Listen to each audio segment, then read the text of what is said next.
menelaah dan struktur kebahasaan dalam iklan.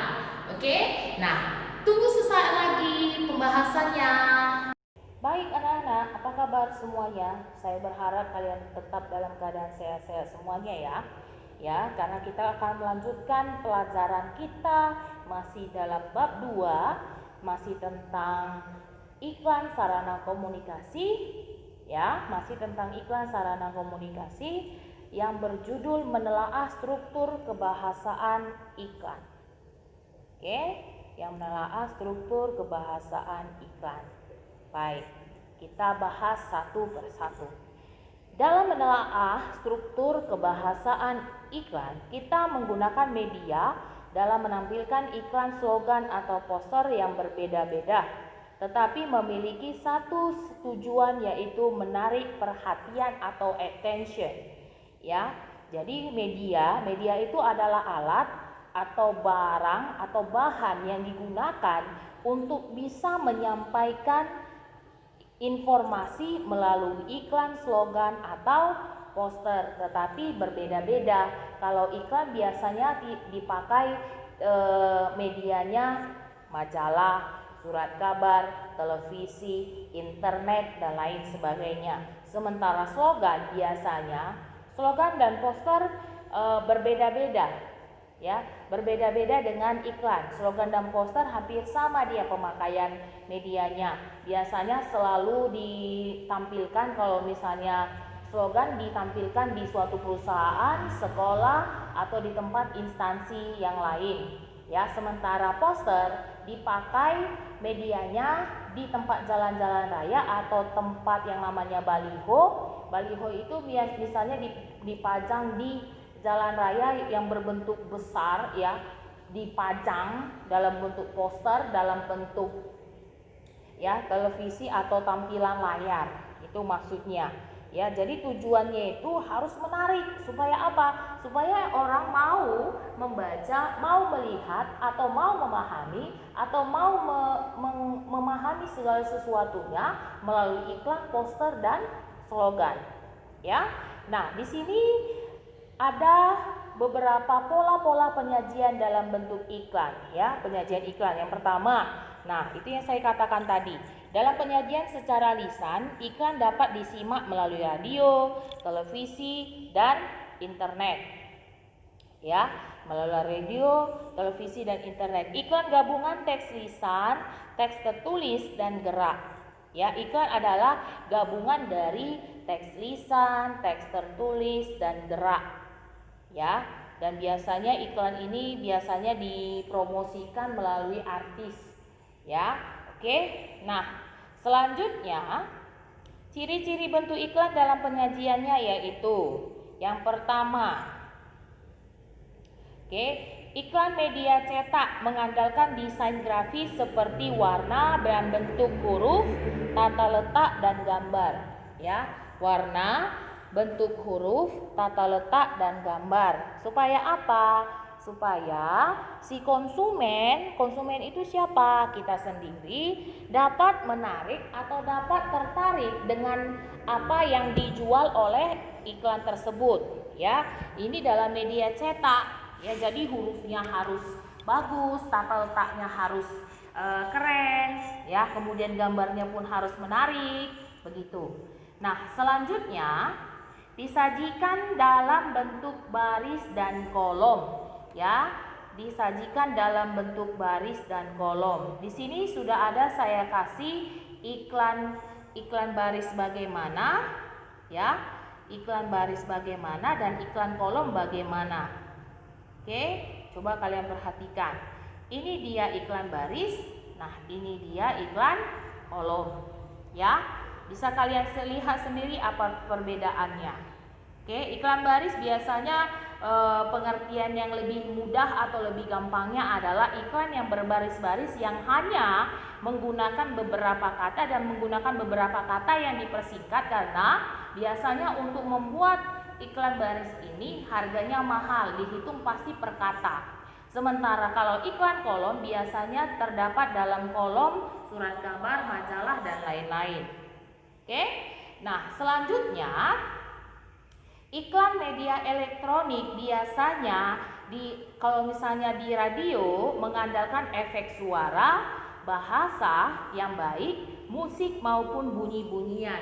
Ya, iklan radio maksudnya sama dengan adalah iklan audio. Berarti dia hanya khusus didengar.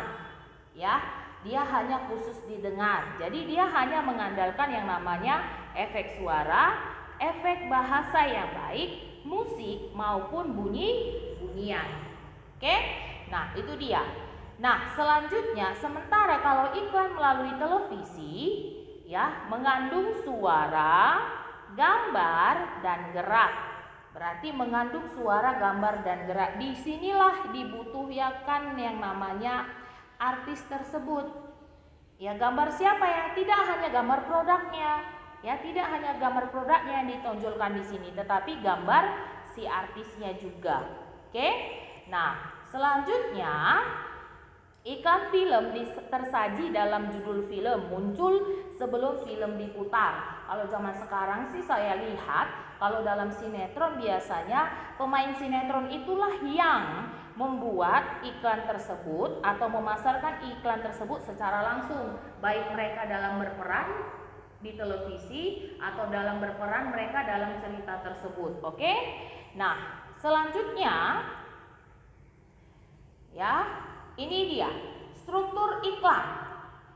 Ya, struktur iklan diantaranya adalah pertama judul. Penting sekali diketahui oleh si pembaca, oleh si pendengar atau si konsumsi atau si konsumen mengetahui judul iklan itu apa. Oke, judul iklan dikatakan di situ bagian yang umumnya diletakkan pada bagian atas dan dilihat pertama kali oleh orang. Oke. Nah, yang kedua adalah nama produk atau jasa. Bagian isinya mengenai produk atau jasa yang hendak ditawarkan kepada masyarakat. Nah, penting sekali juga ini. Jadi beberapa struktur-struktur ini sangat penting untuk kita ketahui, ya.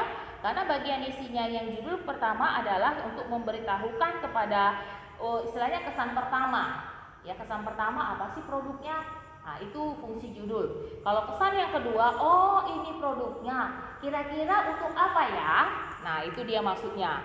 Nah, yang ketiga di sini katanya deskripsi, berisi penjelasan tentang produk dan jasa yang hendak ditawarkan kepada halayak ramai atau masyarakat. Nah, tadi yang pertama kan kita kasih tunjuk, tentang ini produknya. Setelah dikasih produknya, dikasih tunjuk produknya, ini loh produknya.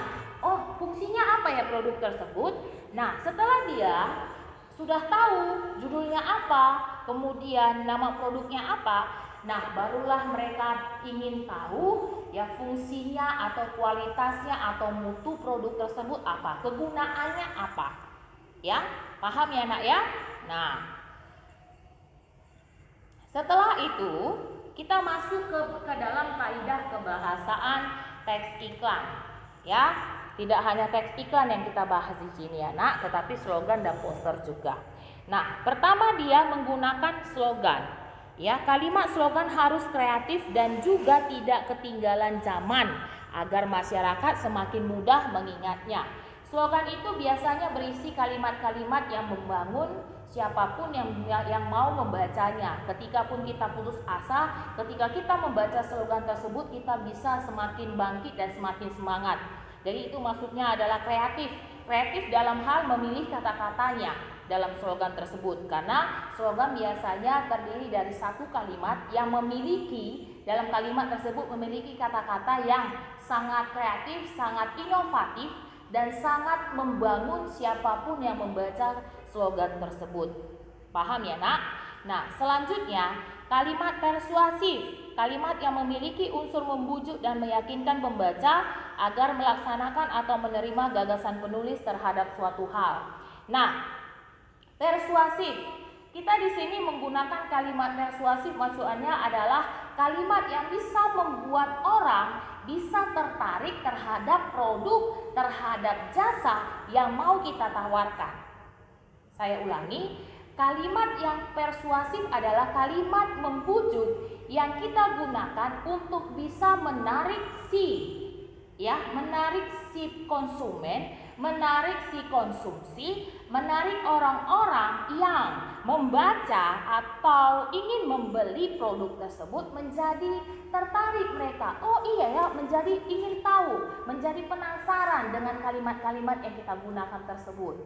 Ya, kemudian menggunakan subjek orang pertama. Ya, subjek orang pertama itu aku, saya, dan kami, untuk menggantikan pihak atau instansi pemasang iklan. Nah, tugas siapa di sini? Ya, tugasnya adalah tugas si artis tersebutlah dia. Pakailah produk ini, dijamin kulit kalian akan lebih putih, lebih cantik, dan lebih glowing. Nah, itu ya. Jadi sebenarnya artis di sini fungsinya adalah untuk menarik peminat, untuk menarik konsumen supaya tertarik terhadap yang namanya produk, barang atau jasa yang ditawarkan oleh ya perusahaan tersebut. Oke? Paham ya, Nak ya? Nah, baik. Nah, ini dia.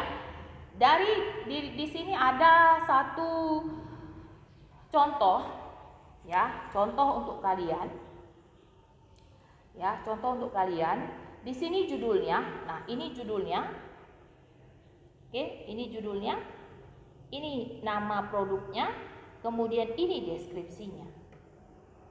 Ya, judul, nama produk, kemudian deskripsi. Sudah? Nah, selanjutnya. Ciri kebahasan teks iklan tersebut kita bahas satu-satu. Ya, yang pertama. Pertama dikatakan di situ slogannya. Ya, menggunakan slogan manisi tapi sayang pembunuh. Ya, manisi tapi sayang pembunuh. Oke? Nah, yang kedua, kalimat persuasifnya, stop merokok. Satu batang rokok mengandung 4.000 racun yang menyebabkan penyakit jantung dan penyebab kematian. Sehat itu mahal. Nah, ini dia.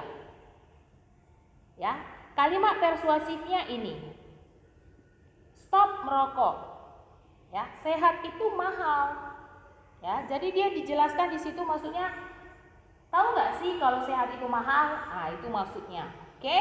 Nah, yang selanjutnya menggunakan subjek. Subjeknya apa di situ? Ya, rokok. Ya, subjeknya apa di situ? Ya, rokok. Oke? Subjeknya adalah rokok. Nah, selanjutnya ya, kita akan membahas dalam pertemuan selanjutnya mengenai menulis iklan. Oke? Menulis iklan. Saya berharap kalian sudah paham, kalian sudah mengerti. Ya, bagi kalian yang belum mengerti dan paham, silakan kita komunikasi di Google Classroom. Oke? Nah, tetap tidak bosan-bosannya saya mengucapkan kepada kalian, saya ingin mengatakan sama kalian, stay safe, tetap sehat, tetap kuat, dan tetap semangat dalam belajar. Oke? Walaupun tidak di sekolah, kita harus tetap bersungguh-sungguh dalam belajar. Akhir kata dari saya, Tuhan Yesus memberkati untuk